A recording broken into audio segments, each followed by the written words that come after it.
Time the Leafs and Penguins met, the score was 7-0 in favor of the Toronto Maple Leafs. What will happen tonight? We'll break that down, as well as the Vancouver Canucks and Vegas Golden Knights. Guys, welcome in. Happy Monday. We are here live on WagerTalk TV. This is Puck Time. And Carm, I'm pumped, man. We were saying before the show started, it's nice to have some playoff races going on right now. And of course, must win does not always mean will win, but right now this Penguins team is finding a way to battle their way. And right now they actually sit in a spot in the postseason. How was your weekend, Carm? Good to see you.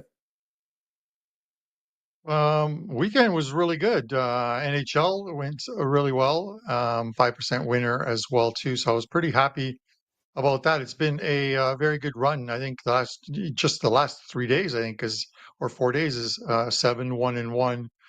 And 2024 post All-Star break has been phenomenal. 44 units up in the NHL was number one. WagerTalk,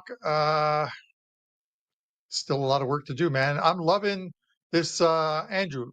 People are waiting for the playoffs. This is the playoffs right now because you're looking at some of these games, and I know you're talking about like the Pittsburgh Penguins right now, like they're in ninth, a point back of Detroit. They're on the outside looking in, but this team has won 4 straight. Anyone who watched that game against Tampa Bay, that was a phenomenal game because it was against a very good Tampa team. It looked like the Pens had Tampa dead and buried, and then like the Undertaker, boom, boom, boom, 3 goals, 4-4, and it set it up for some late drama. And Pittsburgh got there. An important win for Pittsburgh. They got a tough schedule, and before we get into this game, because they've got the Leafs up tonight, and this is Pittsburgh's fifth game in 8 nights for them. So this late in the season, that kind of takes its toll. But these guys are running on adrenaline right now and playing extremely well. And a big 4-pointer against the Detroit Red Wings. That in itself, if that game is settled in regulation, that's a huge one. They have the Bruins, Nashville, and the New York Islanders. They don't have a team that they are playing the rest of the season who isn't sitting in a playoff spot or isn't in a positioning or playoff battle. But, Andrew, I look at this one, and Nedeljkovic's played well. He's come in, he's played extremely well. Whether he's the starter tonight, we'll have to see, because none of the goalies have been named as of yet in both games. And it's looking as it's going to be Samsonov for the Leafs. This one opened at 150, went up about 10 cents. I thought it might go the other way because of the Pittsburgh money coming in, but the Leafs are in a battle as well, too. They're 4 points. They're 5 points back of Florida for that number 2 seed. Boston is pretty much locked up the Atlantic. They're 4 points back of Florida. You want home ice, and Leafs have 2 games in hand, so they can make up 4 points with a couple of wins, and then they play Florida next week. They do the Florida double. They play Florida, and then they play Tampa Bay the next night, and those games can decide whether they win or they capture that number 2 seed. You want to have a home ice advantage, at least in the first round of the playoffs, so it's not lost on people. I know people are talking about it's time to rest your starters, the Leafs. Time to rest your starters. No, it's not time to rest the starters. It's not time to manage the minutes, because home ice is very important for them. Forget about the whole Austin Matthews trying to get 70 goals. That's a side note. The more important thing for Sheldon Keefe is to have this team win home ice and have them ready for the first round of the playoffs against the Florida Panthers, because that's going to be one great series. Mitch Marner back. What he did do is he managed Mitch's minutes on Saturday against the Montreal Canadiens. 17 minutes for him, for a guy who's used to playing upwards of 20 to 22 minutes, 17 minutes. I think he'll be a little more active tonight against Pittsburgh. And Toronto's playing well. I know Pittsburgh's won 4 in a row. Toronto's won 4 of the last 5. Toronto's playing well. I think Toronto has to be the play here, Andrew, in this one. And then I'm going to have some player props later for you. But I think that's the right play here. Is I don't think you're getting as much value on Pittsburgh as you normally would. These teams split their 2 regular season games thus far, each home team winning. Leafs won back in December 7-0 on a Saturday night, I believe it was, against the Pittsburgh Penguins. But that's in the past. and the past does not dictate the future. So I think the Leafs will be happy with 2 points. Pittsburgh might be happy getting this game to overtime, and then seeing what happens from there, and at least picking up a point. So give me the Leafs in this one. Great breakdown, Carm. We must have been writing our notes out together because I feel like not much else to say. You covered a lot of great stuff there, and the Marner, the minutes restriction, I was going to mention that as well. And Marner has actually gone under his shots total in 7 of his last 10 games he's played in. So even coming back last game, he was passing the puck around, but seemed a little bit cautious. And I think when they brought him back, they don't want cautious. They want him to be fully back, fully engaged, but obviously easing into it. But it's a great point you mentioned, and I think it is important for everybody to understand that this is not just a big game for the Pittsburgh Penguins. Do we love how it worked out, how Pittsburgh has these big games of the rest of the season and some games against other teams they're competing with? Absolutely, we love that. But it is still a good game for Toronto to try and boost their way up. They want to get the home ice. They still have things to play for. And also, they're in great current form as well. Pittsburgh's in great current form. Toronto's in great current form. And it's a good point mentioned by Carm about the price here.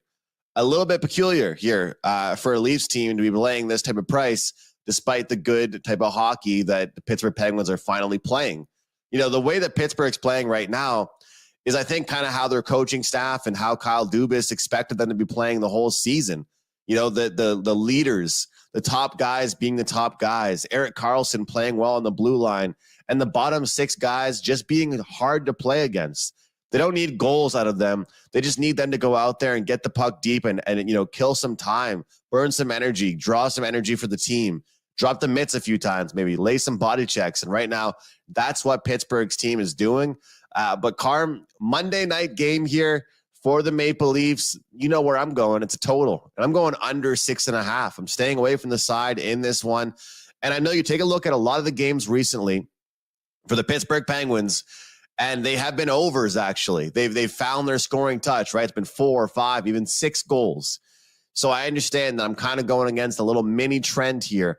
But I do think this one in particular does have that feeling that Pittsburgh probably knows that they're going up against a team that's got a superstar like Matthews and other guys that can score. You probably do not want to try and trade goals with them for 60 minutes long, right? I don't think that's a recipe for success. So whether or not Toronto or Pittsburgh wins, I'm locking in the under here. And you mentioned Nedeljkovic. Samsonov's been playing very well lately. I think both goaltenders can lock things down. I like the under 6.5. And I'll give out one prop bet that I like, and that's Brian Rust to record a point. The guy was really quiet for many weeks. All of a sudden now he's got a point in 8 of his last 10 games, and his number is only minus 130 to get a point for the Pittsburgh Penguins. You got to love that number for a guy playing some great hockey right now. Andrew, I watched that game against Tampa, and Rust was all over the ice. He missed a couple on the side of the net. He looked like he wanted to headbutt a puck into the net on one of them, where I think Sid got it across to him. This is what you want at this time of the season. You want the guys on your team 100% committed to the game from start to finish. And the Pens have come out in the first period and played well. Like they get off to good starts. We see some teams not get off to good starts in first periods. They fall into a hole, and sometimes it's near impossible to get out of those ones. One more note about this game, and then a couple other things. But I mentioned, it's the 5th game in 8 nights for the Pittsburgh Penguins. A little bit of travel in there, but again, the adrenaline when you're winning games and you're in a playoff race, you don't feel those legs, right? You go out there and you put in your shift, and you try and win your shift, go to the bench, and let the next line win their shift. The Leafs, I searched different scenarios with the Leafs last night and this morning, as far as like when they play their best, and it comes out to 1 day's rest. Both teams are on 1 day's rest, having played on Saturday. The Leafs' record on 1 day's rest is 23-10-6. By far their best record, of whether it's back-to-backs, whether it's 1 day's rest, 2, 3, or more. Their best record is on 1 day's rest. It's the one that's most common to teams, of course. Average goals scored in those 39 games, 7.07 goals scored in those 39 games. So Andrew, maybe that helps your point of looking for some goals in tonight's game. By the way, the 6 and 60 on Saturday goes 3-3. It wasn't great. It wasn't horrible. Off of a couple 4-2 and 5-1 weeks, we're still in search of that elusive 6-0. We're going to give it one last shot on Friday. But man, let me ask you something, guys out there. Why do people like? There's one guy. The first game loses. He literally posted 20 seconds after the game ended. I'm not even gonna name his name. Like you got to be like this small to like go and post about a play losing in a free 6 and 60 segment. It's just like the stuff you see on Twitter. It's why I don't hang out on Twitter or the X or whatever you want to call it much. I just want to talk to my clients, and they know how to get a hold of me and DM me. They're the only ones I want to talk to, because you look at the way some of these people talk to Kelly, Ariel, to any women. Men are intimidated by women. Would you talk? How would you feel if someone talked about your daughter the same way as you guys talk? And I'm not referencing the guys in our chat, but people in general. How would you feel if people talked about your daughter the same way as you attack women on Twitter? It is a horrible. It's just it is what it is. I had to get that off my mind. Want to talk smack to me? I don't care. Big deal. I'm a big man. I can take it. But with that said, Andrew, let's get to the second game. Yeah, Carmine, despite just being two games tonight, two great ones. So we have the Vancouver Canucks and the Vegas Golden Knights. Minus 125 is the price tag on this one in favor of the home team. We are seeing a lower total in this one as well. And Carm, some superstar power here in this game as well. And of course, we're talking about playoff positioning, seeding, and total points overall for these teams in the Western Conference. Well, at this point, it's pretty much just all about who plays who. It's not about who gets in. It's about who plays who gets home ice advantage. And that stuff still matters. So you talk about resting players, but also figuring out games that really do matter to your team. And, you know, Carmine, I look at this Vancouver team. I was looking actually quite a bit at props earlier today. And the Vancouver Canucks have actually really slowed down. And one thing I noticed is Roenick has slowed down with his prop. He hasn't gotten a point in 7 of his last 10 games. He's the D partner for Hughes. Hughes in general has slowed down his production jumping into the rush. And I take a look at some of these Vancouver games as of late. It seems like the defensemen just overall are not jumping into the rush. And it's kind of, cooling things down a little bit. They're kind of having to They're playing more of defensive brand, despite what's happening in some of their games. I'm just starting to notice that this team is not being that same offensive force. And I mentioned at the start of the season that the shooting percentage that Vancouver Canucks had just was unsustainable. They were number 1 or top 3 for like the entire first half of the season. And, as a Canadiens fan, it reminds me of Cole Caulfield, because Cole Caulfield, the first year of his career, every shot he took went in, and this year he is like the bottom 5 as far as shooting percentage for forwards with over 200 shots. You look at Vancouver right now, they scored just 2 against Arizona, 3 against Anaheim, 1 against Dallas, 2 against Los Angeles. They're kind of losing that offensive ability. However, I like how they're playing defense right now. In some games, they are kind of stepping up, making life difficult, and I like the rapid revenge angle. That to me is something that will always be good to me. It's not the revenge factor, it's the rapid revenge. These teams just played a handful of days ago. Vegas scored 6 on Vancouver. But right now, we're seeing some defensive issues for Vegas. We also have goaltending issues right now as Logan Thompson, who knows? I mean, they're saying he's available today, but we know he kind of got injured in practice. We know about Aiden Hill. He's out indefinitely. And the defense overall hasn't been great. I mean, Arizona took 7 goals off this Vegas team, and they're not going to be happy about it. But I still think that this rapid revenge spot benefits Vancouver. I like them playing at home tonight. And I know the Golden Knights will not be happy. But, Carm, I've been burnt a lot this season taking teams off bad losses, thinking that they will instantly respond. And sometimes, despite coming off a really bad loss, it doesn't always mean you're going to respond the next game. And I think Vancouver has their number tonight in this revenge spot. So Vancouver on the side play for me is the move here. Andrew, I'm going to have a player prop as the free play at the end of the show, but I'm going to talk about the game, and one of us is going to win in this one because I I think I'm going to go against the market. The market here has been Vancouver from the opener. They've taken some money, not a lot of money, but the money's coming on the Canucks. But I want to draw a line through that game that Vegas played against Arizona. It was a bad game, and sometimes uh, when when a team loses like that, and you just got to draw a line through it because they could play that game 10 times, and Vegas is probably going to win 8 of them, and they're not going to blow leads. It's just one in which they did, but you draw a line through, and I think this is a big game. It's a big game for Vegas still. They haven't sewn up a playoff spot, but it's pretty much done because the St. Louis Blues can't seem to beat the San Jose Sharks. Uh, 6 points in 3 games. They dropped all 3 games to San Jose. When the Blues look back at their season, they can look at the fact that they couldn't beat San Jose, and that those 6 lost points likely will end up costing them a playoff spot. The goaltending, as far as this one goes, right now it's showing Thompson, but we'll see. It won't be Aiden Hill, but he's supposed to be traveling with the team, is what I heard. And Thomas Hertl is going to play tonight, his first game for Vegas. He gets to play in the last 6 games and get the guy ready for the playoffs as well too. One of the pickups. You can say what you want to say about long-term injury reserve, but it is what it is right now. It's a rule that teams take advantage of until the league changes it. So with that said, it's not illegal. It's one that teams use to their favor. Hurdle back in the lineup. I want to take, as far as this one goes, I'm looking at it. And the thing with Vancouver is they've held together well.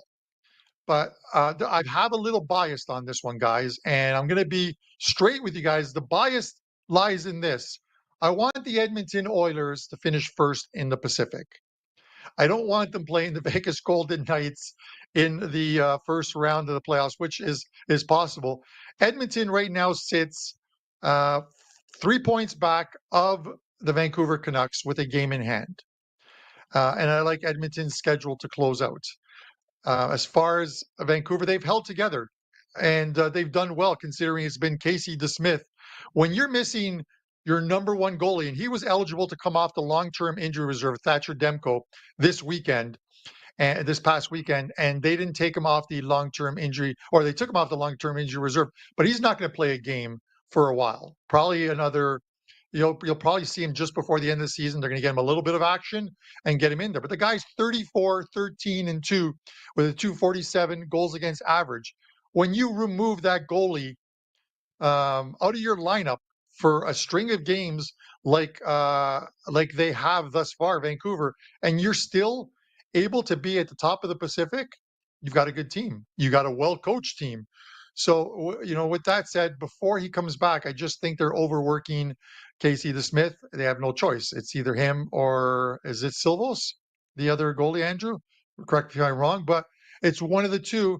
And I think Vegas, off that loss, are going to be a little heated. They're going to be looking to win this one, and I think they get the job done. So I'm going to take the plus money with Vegas and hope that some Vancouver money continues to come in so I can get a little more plus money on this one. One team is off a game where they gave up 7. One team's off a game where they gave up 6.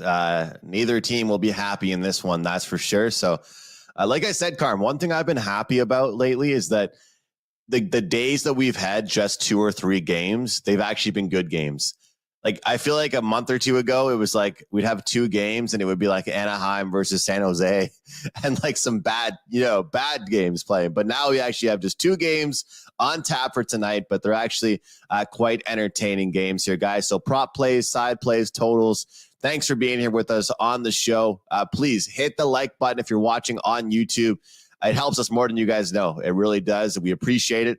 And subscribe to our channel if you're new. We are live every single weekday at 11 a.m. Eastern time across all kinds of social networks here on PuckTime. Carmine, I know you have a few topics you want to run through as well, but I got a question to fire at you. And this more goes for the Leafs and Penguins game. But, it might seem backwards to some people, but I actually find myself betting more puck lines later in the year and in the playoffs than I do at the start of the season and in the regular season. My question to you is that, if the Leafs are up, let's say 2-1 late in the game on the Penguins are either tying it up or they're getting an empty netter, I think, or the Leafs are scoring an empty. And I know empty net goals are way down this year. Guys have finally started just kind of dumping the puck and not wasting their energy trying to score. But would you say tonight that if people are taking the Leafs, I know you don't want to be greedy, but would you argue that, if they win tonight, they're probably not going to just win a 1-goal game? Because the value is amazing on that puck line there. It is. The value is there just because of like how Pittsburgh is playing. But sometimes you have to, you got to look at both teams. The game is in Toronto.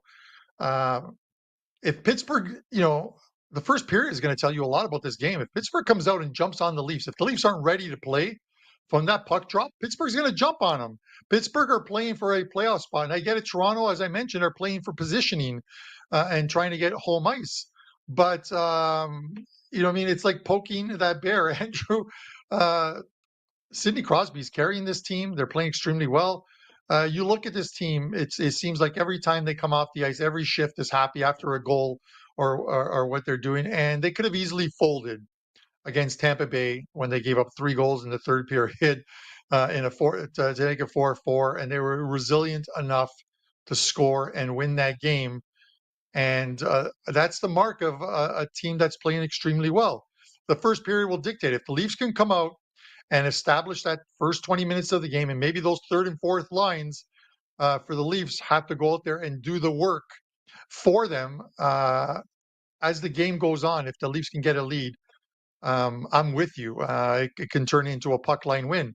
It's one of those ones where I will do it sometimes with, and my clients know this, where I'll take 4 units and I will divide them between the Leafs line, the money line. Let's say that's 150 or 160.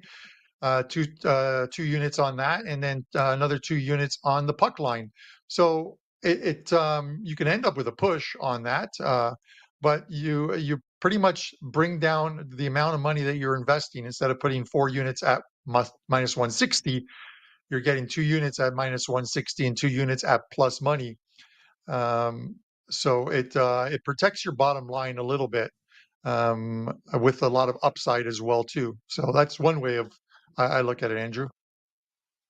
I'd be curious to reach out to Ralph to see, like, at this point in the season, like going back to last year, how many games are 1-goal games, how many games are, decided by at least, teams covering the puck line, and in the playoffs as well. People think playoffs, they think tight games, but sometimes it could be game 1 is 5-1 and game 2, the other team wins 3-2, right? 3-1. And so sometimes the puck line could kind of be beneficial because the empty net goal is there. The opportunity is there for that.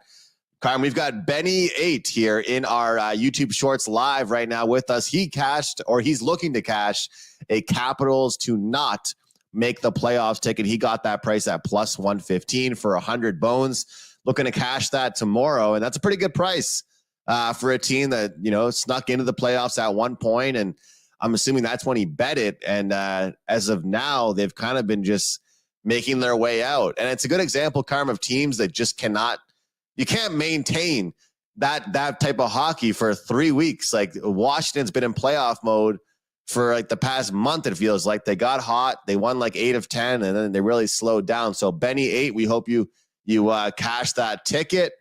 And another one here from the YouTube Shorts Live, Vegas minus 1.5 is the only way to go. So they're on your side, Carm.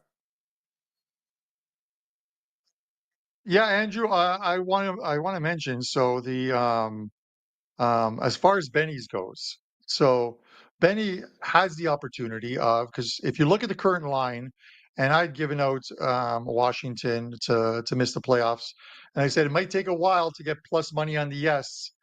if you wanted to get out of your bet. But the plus money on Washington to make the playoffs now is plus 240. And I don't feel they're going to make the playoffs, but you look at it, if you wanted to hedge out that bet, and it always comes down to the size of your wager and whether you're uncomfortable with holding on to it to the rest of the NHL season. So um, you put $61. Let's say you put $100 at plus 115. That's what you have right now on um, on the Washington Capitals to miss the playoffs at plus 115. You could put $61.43 on the Washington Capitals to make the playoffs. Your total investment is now $215. Your guaranteed profit is $53.57. That's on a $100 bet. That gets multiplied the bigger your bet is. But if you're looking to hedge, that is one way to lock in a profit if you want to do so. I very rarely hedge, Andrew, unless because a lot of my bets, the ones I do hedge, are soccer ones in which I have teams that are like 20 to 1 to win. I had Chelsea 20 to 1 to win the Champions League. I didn't hedge it out. I ended up winning that one. I had Real Madrid at 18 to 1 and then 33 to 1 after they lost the first leg of their semifinal match. I didn't hedge that out. Real Madrid won the Champions League. It's a feel as well too. You look at a team schedule and you look at the way they're playing, and sometimes you say to yourself, "I'm not going to hedge this out." And of course, the last one was I had Italy to win the Euros at 12 to 1, and I didn't hedge that out because no self-respecting Italian would hedge out, thinking that their team is going to lose the Euros. Viva Italia! Conference winners. I'm seeing. I like it. Colorado plus 350, Edmonton plus 380, Dallas plus 450. Eastern Conference, we got 3-1 for the Canes, plus 350 for the Panthers. Rangers right there at 4-1. As far as the conferences, divisions, anything that sticks out to you that's worthy of mentioning today? I like that price, Andrew. I don't. I kind of like the price on the Canes. This is going to be it's such a tough conference, the Eastern Conference. Um, Marco D'Angelo was so nice to me when I was in Vegas for the Super Bowl. Hooked me up with a room and stuff. And before I left, Andrew, I gave him a ticket. It was a 3-team parlay futures bets, and one was the Canes to win the Eastern Conference at plus 500. The other one was Manchester City to win the Champions League at plus 260. And then the last one was France to win the Euros this summer. If Marco wins that ticket, the guy can take his wife on a nice vacation because the odds on that one are extremely enticing. But to your point of which one do I like the most, the Canes, I think the value is gone on the Canes right now at plus 300 because it's such a tough conference. New York Rangers don't look like they're losing anytime soon to anyone, but they're going to have to play the Canes in that second round of the playoffs, it looks like, if they both get there. Maybe the Leafs, Andrew, I hate to say it's plus 700. Do they make it past the second round? Last year was the first time they made it past the first round in like 18 or 19 years. Boston has value. The Bruins just keep beating up teams. They keep winning. So I would say that it lies in probably the Bruins, Andrew. If you look at the top four, the Canes, Florida, the Rangers, and the Bruins, value-wise, and the best price is on the Boston Bruins at plus 500 because the Canes and the Rangers are going to have to meet each other. So one of them is going to unfortunately die an untimely death.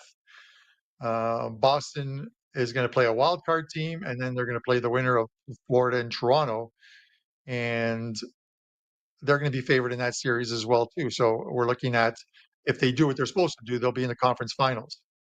So one other thing for you, Andrew, I'm going to throw this in there. We're stretching this show out. Our producer's like, how do you guys talk 30 minutes on 2 games? Is look at teams the year after they have won the President's Trophy. Teams choke in the year they win the President's Trophy. The next year they win. Tampa Bay, President's Trophy winners, don't win a Stanley Cup. They win it the next couple of seasons. Colorado, Stanley President's Trophy winners don't win it; they win the Stanley Cup. Andrew, it's a progressive thing. It just seems like they do better in the year following their failure as the President's Trophy winners. So, who won the President's Trophy last year? Boston Bruins. Who won the President's Trophy the year before? The Florida Panthers, and they made it to the Stanley Cup Finals the following year. So maybe there's something to it.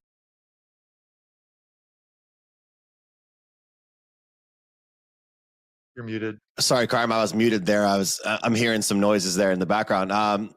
My favorite thing about the conference bets compared to like divisions or make the playoffs or points and things like that is that we all know playoff hockey is different than regular season hockey, right? And so you look at a few teams right now, and I would say still to this day, I will die on the hill that the Tampa Bay Lightning at 12-1 and at 25-1 to win the whole thing is just a price that I don't understand. And I get why it's the way it is as far as, the teams ahead of them. But we always talk about the playoffs being experience. And I understand maybe this team's gotten older. They've had to trade players. They've had to move off guys. But for right now, at 12-1, that's not a bad number. I don't think they're beating the Colorado Avalanche or Dallas Stars or those teams in the West, but they could battle through and they could win their first round matchup. It would not surprise me. And you look at the Boston Bruins at 5-1. That one has been intriguing to me just because last year being the President's Trophy winners and losing in the first round to the Panthers. This year it looks like they will not get the Panthers. So I mean, you put those two teams together, right? The Lightning and the Bruins.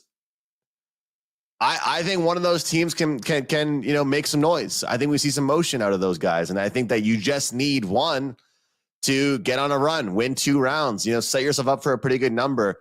Although I love this Hurricanes team, they haven't really proven to us over the past few years they can make that next step. Hopefully, for their sake, this year is the year. But I think the Bruins right now 5-1 to win the East is probably a pretty good bet. And we'll see if they can keep it going. Tampa Bay is going to be live though as well. I think you might have said it on one episode we've had recently here, Carmine. One puck time. I mean, we got to take like every series to go over 6.5 games, or we could probably parlay like most series to go over 5.5 games at least, because there's not going to be many that are 4-1 or 4-0. That's for sure. It's going to be a lot of tight series. And with that, sometimes you want the plus money. And I think that if you want a favorite, you maybe wait to see what happens if they can lose game 1 and get a better price in game 2. But we'll talk about all that stuff closer to playoff time when the actual matchups are out. But what do you have best bet material, Carm, and anything to add before that? Yeah, and I'm going to say this, Andrew, because the point of like Tampa Bay, right? So you look at Tampa Bay, and when you look at the standing, sometimes it shows Tampa Bay in 6th, but essentially they are in 7th because they are the 4th place team in the Atlantic. So they're currently in a wild card spot. And I think they're at this point, they're 4 points back of the Leafs. Leafs have a game in hand. I don't see them climbing into third. I think they had a shot had they beaten Pittsburgh in their last game. So who is Tampa going to get in the first round, Andrew? They're going to get, in all likelihood, the New York Rangers or the Boston Bruins. It is unbelievable that you get 2 great teams meeting in the first round of the playoffs, but that's what's going to happen. I'll be interesting to see what the price is, because you cannot make the New York Rangers or the Boston Bruins anything north of minus 200 in a series against the Tampa Bay Lightning. I may have to die on that hill with you, buddy, because this is a team that has won 2 Stanley Cups, made it to a third one, as you mentioned. And yeah, sure, one was in a shortened COVID season, but they still got the job done. They won the cup. They're not as tired as the price says they are. They're only 0.1 as far as the average age of the team. They're only 0.1 ahead of the Leafs as far as age goes. So pretty much the same age as the Leafs. Leafs are young, apparently. So with that said, Andrew, Carm, really quick. I'm on. We've got another. Yes. Really quick. We got another question here from the YouTube Shorts feed. Are there any teams that could pull off a Cinderella story like the Panthers did last year, East or West? Well, I mean, I did just mention Tampa Bay. I don't know if that's really the team. I think personally, and I don't think it's as big of a Cinderella for Florida as Florida was last year. You know, Carm, I've said it before. I think Winnipeg or LA, those are two teams that you know I'm narrowed in on, and I just think that they play defensive hockey like the playoffs are meant to be played, which is why I've got futures in on both of them. And I think that one of them could upset their opponent in the first round, and we'll see if it happens or not. But I think if you want your Cinderella, you got to pick a team that's going to win defensive games. Every one of Florida's games last year when they were upsetting teams was all low scoring. And I personally think those are two teams that could do it. Yes, I can see that. I'm going to go a different route with you, Andrew, because right now they are a wild card team. But who's to say the Nashville Predators cannot pull off the upsets? Right now, the Nashville Predators, if the playoffs started right now, the Nashville Predators would be playing the Vancouver Canucks in the first round of the playoffs. And listen, when you have a team like the way Nashville's playing right now, they're scoring goals. They're getting secondary scoring. They're a physical team. And then you have UC Saros in goal who can steal you games when your team isn't playing as well as they should be playing. This is a team that went 18 games in a row, picking up a point, winning 16 of them. And I get it, they're in a wild card spot. It took them a while to buy into and play the style that Andrew Bernay wants this team to play, but they got there. And I talked about it at the beginning of the season. I thought they would make the playoffs, and I'm glad that they are because I have a future on them.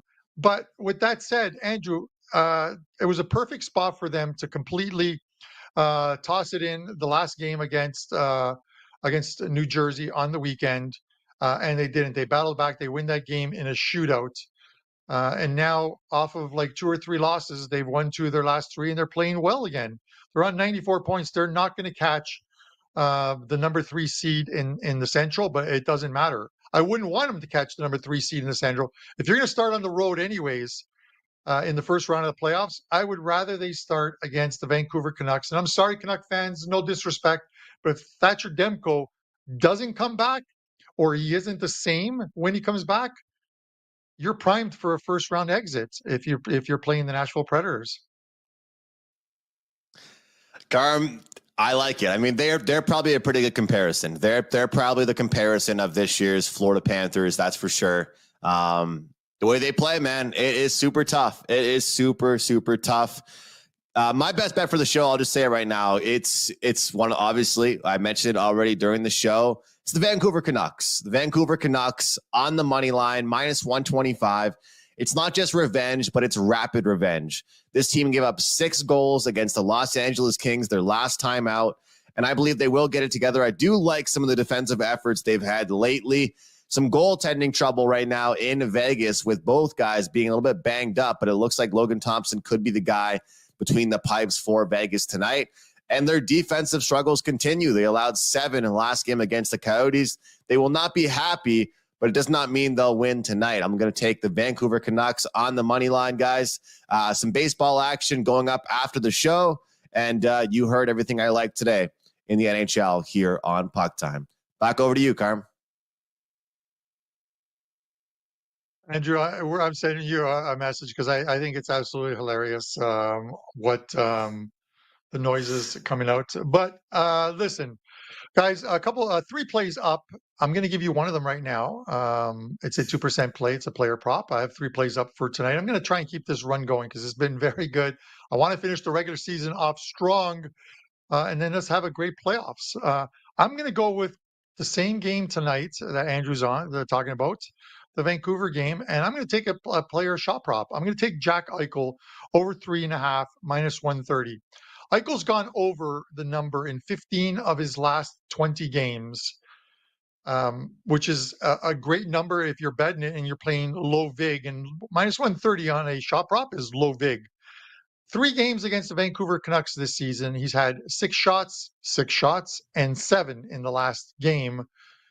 Off that bad performance, you got to think that the stars for this team are coming out tonight looking to get a win in Vancouver, but we don't even need that. I just need Eichel to get 4 of them on goal, and we cash this ticket. So Jack Eichel over 3.5 shots, minus 130 is your show free play, guys. Jack Eichel has been shooting a ton. Everybody enjoy the games tonight. 2 great games. Wager Talk today coming up at 12 o'clock Eastern time. I believe we will see Carmine on that show today as well. Guys, have a great day. Best of luck. Cash those tickets. We'll see you tomorrow right here on Puck Time.